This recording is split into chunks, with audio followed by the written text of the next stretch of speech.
Bienvenidos a El Hilo Negro, un espacio de análisis para conversar sobre los grandes temas de actualidad y principalmente en el Estado de México. En esta ocasión tenemos como invitadas a la doctora Cecilia Cadena Inostroza, profesora e investigadora del Colegio Mexiquense, especialista en gestión y políticas públicas municipales, transparencia y rendición de cuentas.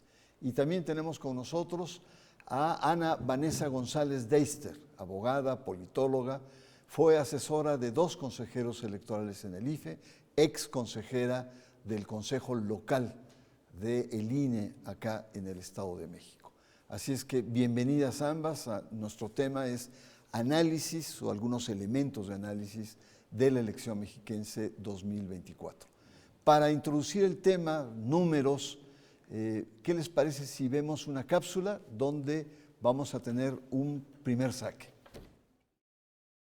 El Estado de México vivió una intensa jornada electoral en la que se lograron instalar las 20.979 casillas que se tenían previstas para renovar las 125 presidencias municipales y el Congreso local. Con una participación ciudadana de más de 64% y con 100% de las actas capturadas, la alianza de Morena, PT y Partido Verde encabezará los ayuntamientos de 51 municipios. Además, Morena en solitario tiene presencia en 28 municipios más de la entidad, el PT en 3 y el Partido Verde en 6. Por lo que el Estado de México se pinta de guinda en un total de 88 municipios. De los 45 distritos electorales, la coalición Morena, PT, Partido Verde obtuvo 36 y Morena en solitario otros 4.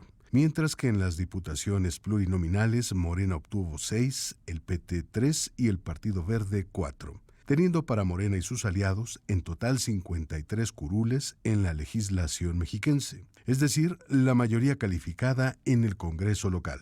Los datos del Programa de Resultados Electorales Preliminares, PREP, muestran que en el Estado de México, Claudia Sheinbaum obtuvo 4.910.698 votos, equivalentes a 60.34% de las preferencias, convirtiéndose en la candidata más votada en la historia de la entidad. Cecilia, un lugar común decir que fue un tsunami, pero yo creo que fue más que un tsunami, fue realmente una elección que nadie esperaba por el número de votos que se vuelca hacia un partido, hacia una candidata. Sin embargo, hay que verlo con lupa. Y a nivel, por ejemplo, de los diputados de mayoría relativa, casi es el 90% en el Estado. Sin embargo, a nivel de los ayuntamientos, de los municipios, cambia un poco y baja el promedio y hay más de 27 municipios en manos de la oposición.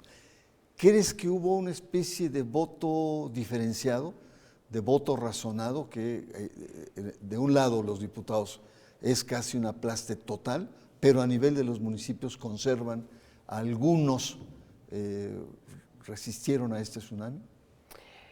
Bueno, primero muchas gracias por la invitación, un gusto estar aquí con ustedes, con usted. Yo creo que efectivamente fue una elección en la que sabíamos que Morena iba a ganar muchos espacios, pero evidentemente no nos esperábamos, ni ellos mismos esperaban que fuera tan arrasador, ¿no? Entonces ese es un primer dato. No quiere decir que esto sea nuevo para el Estado de México, porque como vimos desde la elección del año pasado de gobernadora, ya Morena venía ganando mucho terreno. De hecho, desde el 2017 a 2023 vemos como el PRI va en caída casi libre de 25 a 16%, el PAN más o menos se mantiene en 7%, pero el que triplica sus votos hasta 2023 es Morena. Entonces ya digamos que había un avance, sobre todo en la gubernatura, como pasó en 2023 y en 2017, no hay que olvidarlo, y también en las diputaciones. Tenían mayoría, aunque no mayoría de las 3/4 partes como tiene ahora, que ahora tiene más de 3/4 partes. Los ayuntamientos siempre son un espacio diferenciado. El Estado de México es un mosaico, como muchos estados, pero el Estado de México muy en particular. Desde 2006 que yo estudio la alternancia en los municipios, que es un espacio que a mí me importa mucho porque creo que ahí se desarrolla la vida, la verdadera vida de los ciudadanos. Ha habido muchos cambios, muchas alternancias. En 2006 con el fenómeno también López Obrador, con el PRD hubo mucha alternancia, pero luego se perdió y el PRI volvió casi a dominar los municipios, hasta ahora que se ha completamente invertido casi los números, ¿no? De hecho, todavía el 2021, en la elección anterior, el PRI había ganado muchos y casi todos esos que había ganado el PRI ahora los ganó Morena y sus aliados. Sí, la historia del Estado de México, la historia de las alternancias municipales, y hay municipios que tienen hasta 3 o 4 alternancias distintas, a excepción de Villa Victoria, que es el único municipio que se ha mantenido a lo largo de todo el tiempo, de 90 años por el PRI. Vanessa, ¿cómo ves estos cambios? ¿Cómo ves qué opinión te merece este proceso en el Estado de México, este cambio en el mapa político que ahora sí se percibe muy radical a favor de Morena? ¿Qué es lo que motiva? Yo sé que hay una lógica a nivel nacional, pero a nivel del Estado de México, ¿qué observaciones tienes, Vanessa González? Hola, ¿cómo están? Gracias también por la invitación. Y bueno, justo decir que, o sea, un poco repitiendo, pero es que para todos fue una sorpresa la cantidad de votos, de porcentaje de votos que obtienen Morena y sus aliados. Si bien, como dijo Cecilia, no es sorpresa quién ganó y la mayoría que tiene Morena y sus aliados, lo que sí es una sorpresa es cómo se pinta de color el Estado de México, el país, pero hablando particularmente del Estado de México, de Morena y sus aliados. Y también decir que sí hay un voto diferenciado, si bien en el Estado, solo hablando del Estado de México, los electores votaron 60% por Claudia Sheinbaum. Después va bajando el porcentaje de los electores del Estado de México que votan por senadores y baja a 56 por Morena y sus aliados. Vuelve a bajar a 53 por diputados federales en el Estado de México, Morena y sus aliados. Y luego ya baja mucho más para diputados locales, 43%, y para municipios similar, 42, 43. Entonces, yo creo que las campañas fueron muy poderosas. La campaña presidencial, como se ha visto en distintas elecciones, fue muy poderosa para dar el mensaje entre los electores de que los que votaran por Morena votaran también por diputados y senadores federales de Morena. Y la verdad es que el mensaje no permeó de la misma forma para municipios, diputados locales y para municipios. Y lo que habíamos visto también es que los liderazgos locales siguieron teniendo algún poder, o sea, una influencia relevante en los municipios. Y si bien el Estado se pinta de Morena y sus aliados en diputados y municipios, ahí es donde hay mucho mayor presencia todavía de algunas fuerzas del PAN, del PRI, de Movimiento Ciudadano que conserva también algunas posiciones. Entonces sí hay una diferencia del elector mexiquense en cómo decide quiénes van a ser sus autoridades federales y sus autoridades locales. Muy bien, Vanessa, gracias. Bueno, y con esta nueva composición, pues del Congreso, con muchos municipios afines, pues la gobernabilidad, es decir, está garantizada, es decir, hay una cierta comodidad frente a este nuevo. ¿Cómo ves esta relación, sobre todo el terreno que tiene por delante la maestra Delfina Gómez? Bueno, como hemos visto a lo largo de la historia, me acuerdo alguna frase que le decían a Lenin, ¿y qué vamos a hacer si perdemos en tal y en cual región? Y él decía, no, la pregunta que yo me hago, ¿qué vamos a hacer si ganamos? Porque claro, el problema más grande es ganar, el problema más grande es administrar el poder, porque la gente tiene muchas expectativas, tenemos muchas expectativas y muchas esperanzas de que estos votos signifiquen realmente cambios. Una de las cosas, ojalá un día hagamos un programa sobre lo que significa la alternancia, porque hasta ahora la alternancia se había quedado solamente en el nivel electoral. Quito un partido, pongo a otro, todos vamos contra este, pero en términos ya de vida democrática, de gestión pública, ahí es donde realmente se ven los cambios y ahí es donde la gente estamos esperando los cambios. Y creo que es allí donde pues está el principal problema, está el principal desafío y el reto de la nueva gobernadora, que puede hacer efectivamente casi lo que quiera porque tiene al Congreso de su lado y también a los ayuntamientos, pero el ser del mismo color, por así decirlo, tampoco garantiza que todas las políticas vayan en el mismo sentido, sobre todo porque lo que dijimos hace un momento, la heterogeneidad del Estado de México es una ventaja y es una desventaja porque como se han establecido políticas públicas y medidas homogéneas para todos los municipios, pues por eso vemos esas dificultades que tienen muchos en condiciones de salud, de pobreza, etcétera, y es este momento y ese poder, digamos, que se tiene ahora, que a mí me parece debería aprovecharse para establecer políticas diferenciadas según las regiones y según las condiciones de cada municipio. He leído por ahí varios comentarios que dicen que el debate político y el debate de poder no se va a dar entre los partidos, mucho menos en el Congreso, se va a dar al interior de Morena. Eso es lo que algunos dicen, claro, por la recomposición que se está dando. Pero bueno, Vanessa, otro tema importante, vamos a ver el PRI. Una caída libre, decía Cecilia hace un momento. Una caída estrepitosa, en donde pues es un partido que se ha visto disminuido numéricamente, es un partido que se ha visto opacado, vulnerable, con muchas deserciones, expulsiones internas, renuncias de miembros prominentes del partido. ¿Cómo ves al PRI? Pues sí, la verdad es que muy mal y yo pienso que el liderazgo actual tendría que cuestionarse, tendría que haber una crítica, una autocrítica interna de qué sucedió a nivel nacional, pero sobre todo en el Estado de México.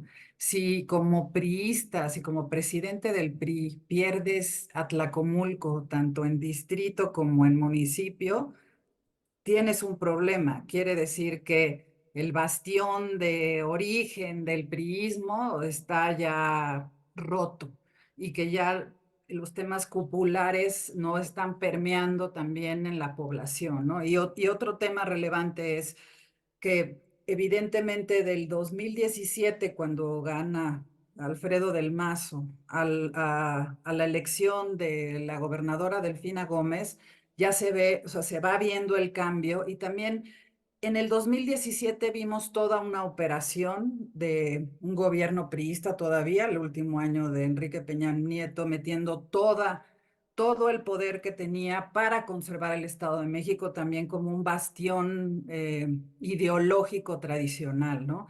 Y eso ya no se vio, evidentemente, en la elección del 2023. El gobernador dejó el Estado, o sea, un poco abandonó la contienda electoral y abandonó ese poderío que tenía el PRI en el Estado de México. Y pues fue el resultado que vimos para la elección, que se dio de manera mucho más natural y orgánica.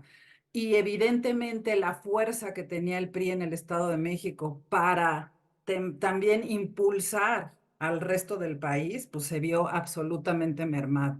Entonces, el hecho de perder estos bastiones priistas en el Estado de México le tiene que representar al PRI una autocrítica, un cambio de liderazgo que no veo que vaya a pasar porque hoy el presidente actual del PRI dice que va a buscar una reelección, quiere decir que no hay una autocrítica y el PRI o se revisa y se autocritica o va a desaparecer naturalmente como ahorita ya lo vemos totalmente disminuido en porcentajes de votación y de curules y de autoridades.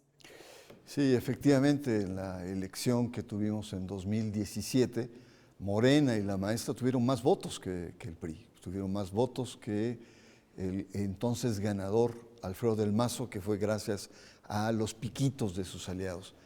Y recordar también que junto con Vanessa hicimos un libro que se llamó precisamente El Infierno Electoral, el Infierno Electoral 1, en donde Vanessa hace un extraordinario análisis de la influencia y la manipulación del poder del Estado y los programas sociales en el proceso electoral de aquel entonces. Así es que vamos a una pausa, regresamos, estamos analizando los principales hitos de esta elección 2024.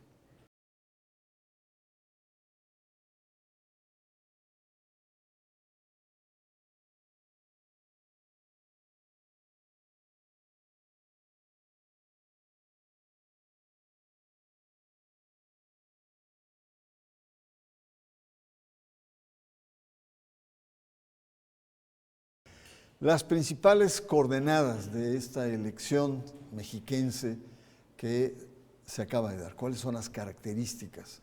Hemos visto en el anterior la cuestión del PRI, que ahí lo que plantea Vanessa es o el PRI se renueva o se va a tener una reducción mínima que puede llegar hasta la propia desaparición. Pero veamos el PAN, Cecilia. El PAN también no canta mal las rancheras, le ha ido mal.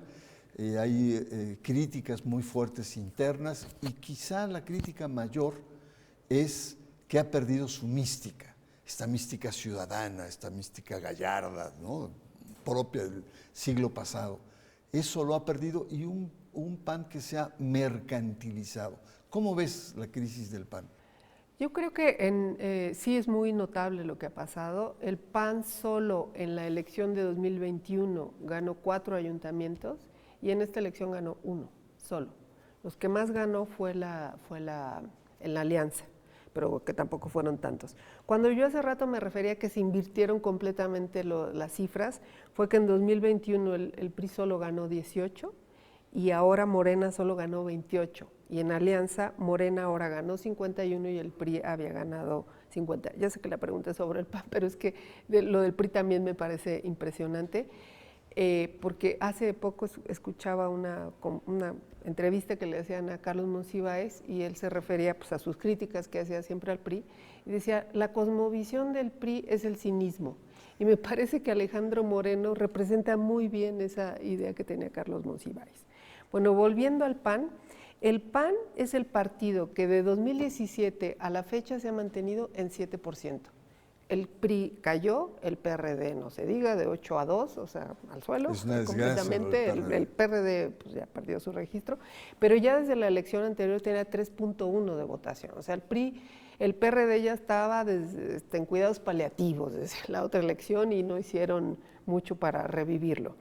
Y el PAN se mantiene en ese 7%, pero efectivamente su presencia ha disminuido, de quedarse solamente con un municipio, que es Huixquilucan, que también ya sabemos pues ha sido casi un bastión del PAN, pero que también ha perdido presencia incluso en la sociedad conservadora del Estado de México. Y eso a lo mejor quiere decir que el PAN ha perdido su mística porque se ha vuelto esta idea que los partidos dicen muy pragmáticos, es decir, lo que importa es ganar y no importa lo que pienses y tu programa ideológico, pero con estos resultados electorales hemos visto que a la gente sí le importan las posiciones ideológicas de los partidos y por eso los que votaban por el PAN al verlos en alianza con el PRD ya no votaron por ellos y viceversa, los del PRD al verlos en alianza con el PAN y con el PRI. Entonces me parece que ese es un fenómeno al interior de los partidos que no han analizado suficientemente. Sí, es una alianza bisagra que hay que ver si se va a mantener. Yo tengo presentes esas imágenes de un mitin común en donde panistas, priistas y perredistas agarraron a sillazos en un evento, porque eso es una alianza contra natura en cierto sentido. Vanessa, estamos viviendo momentos importantes en la zona centro, en la zona metropolitana de este país. Tenemos ahí la sede de la próxima presidenta, que Claudia Sheinbaum, mujer, tenemos Clara Brugada también, mujer, y en el Estado de México la primera gobernadora mujer. Es decir, en este bastión importante que no solamente tiene peso electoral, sino tiene un peso cultural y político, ¿cómo ves esta configuración? Porque las cabezas son de mujeres. ¿Crees que la agenda feminista tendrá una mayor cabida? ¿Hacia dónde tú percibes que esta presencia femenina en el poder puede incidir?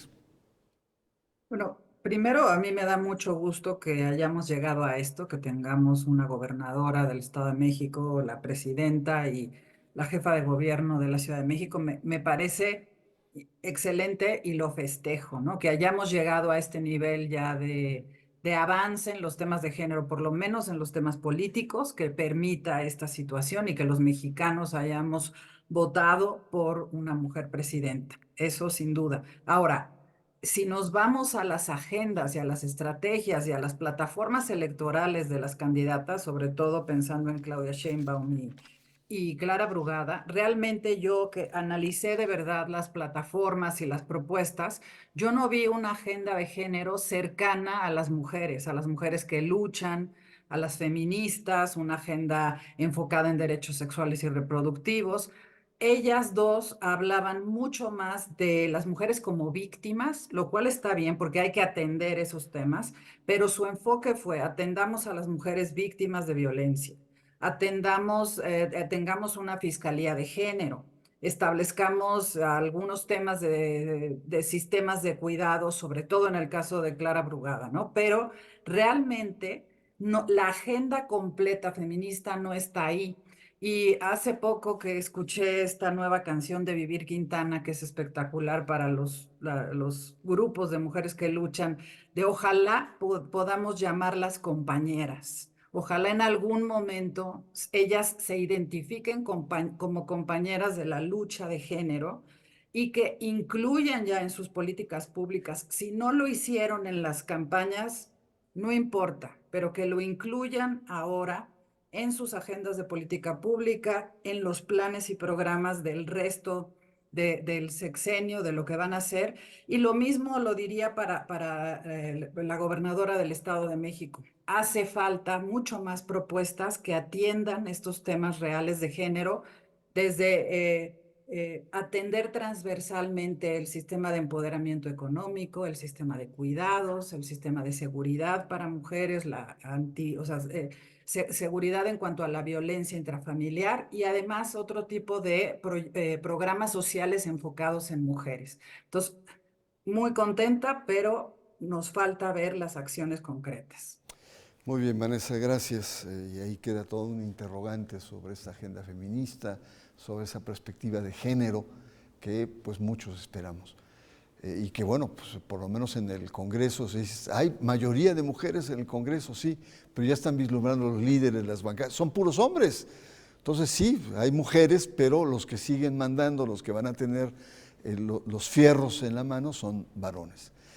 ¿Qué mandato de las urnas? Vamos aterrizando.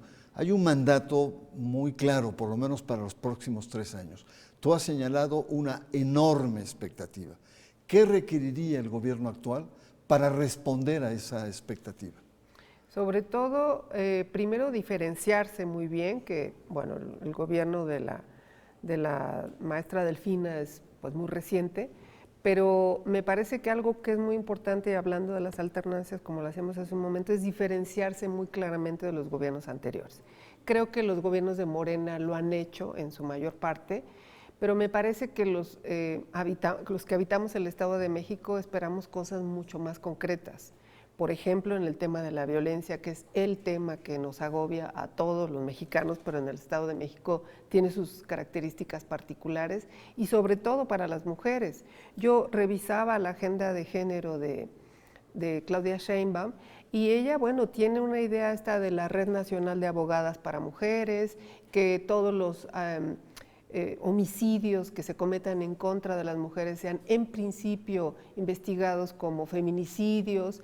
Me parece que esas acciones quizá pudieran ser replicadas en el Estado de México, porque creo que eso es algo que se está esperando en el Estado de México desde hace mucho. Las estrategias que hay, las alertas de género que hay en los 10, 11 municipios no han funcionado porque se han enredado en los asuntos burocráticos y es solo apariencia. Entonces yo creo que la demanda fuerte, y yo creo que por eso es tan arrasador el voto, es que los habitantes del Estado de México queremos realmente un cambio en la economía, un cambio en el tema de la violencia, un cambio en el empleo, un cambio que también se vio en esta elección, que es el tema de los jóvenes.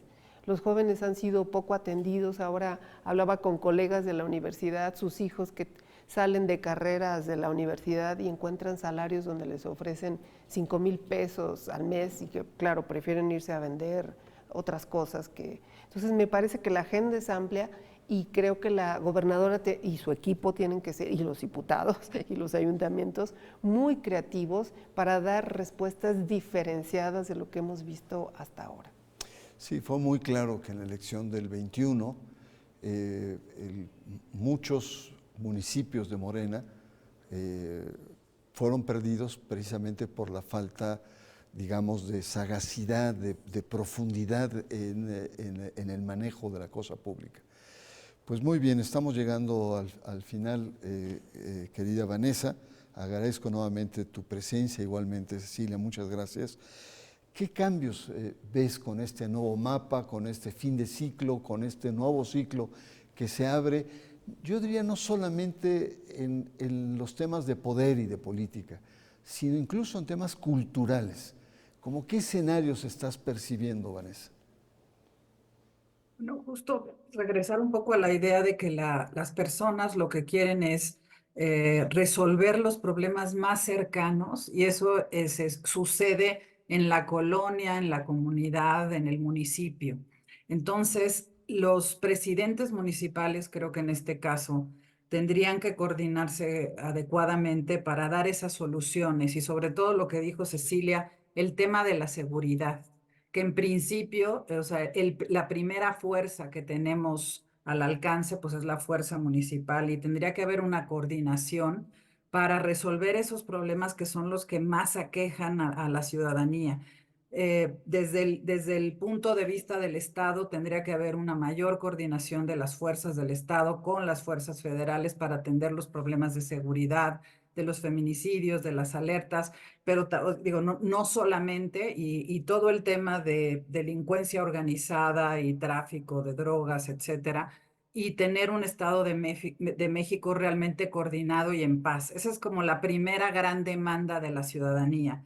Y posteriormente, pues tener estas acciones como de recomposición del tejido social. El Estado de México es un estado que también ha sufrido y sufre permanentemente muchas migraciones internas entre lo urbano y lo rural y de otros estados por esta potencia como industrial que tenemos en ciertas regiones. Y el Estado de México también necesita esa parte cultural de recomposición del tejido social, de la identidad como Estado, de la identidad regional, y eso también es algo que los políticos en este momento que tienen mayoría y la gobernadora con esta legitimidad que tiene y la gobernabilidad que va a tener con un Congreso del Estado mayoritario, tiene esta oportunidad de hacer estos cambios relevantes para que realmente tenga un Estado coordinado y con esta identidad. Entonces, que consideren que no es nada más como para imponer el modelo de la cuarta transformación, sino también para todas esas cosas positivas que no han estado en la agenda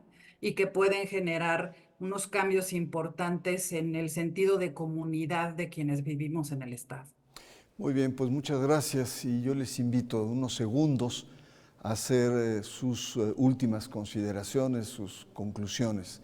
Cecilia, ¿qué concluye de todo esto? Yo muy contenta estuve en esta elección porque en el Estado de México casi 8 millones de personas votamos, a diferencia del 2020. 64%. 64%, que es alto a nivel nacional, y eso para mí es muy esperanzador. Y quiere decir que la gente tenemos esperanza de que las cosas cambien, de que las cosas se recompongan. Quizá lo que voy a decir es muy operativo, pero lo siento, soy administradora pública también, pero me parece que algo que podría hacer este gobierno con el Congreso es reforzar lo que acaba de decir Vanessa, las policías municipales. Se dijo que cuando la Guardia Nacional en lo que pasaba y se formalizaba, al mismo tiempo se iban a reforzar y eso no ha pasado. Yeah. Si nosotros vemos el censo de municipios y demarcaciones territoriales de la Ciudad de México, siguen gastando en macanas y chalecos y en radios. O sea, las policías no están equipadas, no están formadas, no se está fortaleciendo a la policía y esa es una necesidad, me parece que este gobierno puede hacer en concreto. Un área de oportunidad está ahí. Vanessa, tus últimos apuntes. Pues nada más comentar que siempre, o sea, hay un debate entre el riesgo de no tener mayoría, de no poder implementar las políticas que uno quiere como líder, como presidente, como gobernador, contra el riesgo de un tema autoritario, de tener esa mayoría calificada y de poder hacer todo. Estamos viendo cómo para la propia candidata a la presidencia está siendo complicado en términos de mercados y de economía manejar su mayoría. Entonces, yo creo que esperamos todos como ciudadanos que tanto la presidenta como nuestra gobernadora, nuevamente regreso a esta idea, manejen muy responsablemente sus mayorías calificadas y que hagan esas reformas que realmente generen cambios positivos para los mexicanos y para los mexiquenses, y que no se trate de imponer un modelo, y que también abran la conversación a las minorías. Al fin de cuentas, tanto a nivel nacional como en el nivel del Estado, es un 30% de minorías que no votaron por la opción mayoritaria, que también tienen que ser escuchadas. Muchas gracias, Vanessa. Cecilia, muchísimas gracias por estar acá. Pues hay muchas preguntas todavía, hay muchas incógnitas, pero indiscutiblemente que estamos en un nuevo momento, una nueva circunstancia, y está en nosotros de cómo fortalecer una oportunidad que se da al Estado de México y al país. Muchas gracias por su presencia. Soy Bernardo Barranco y les espero la próxima semana aquí en el Hilo Negro.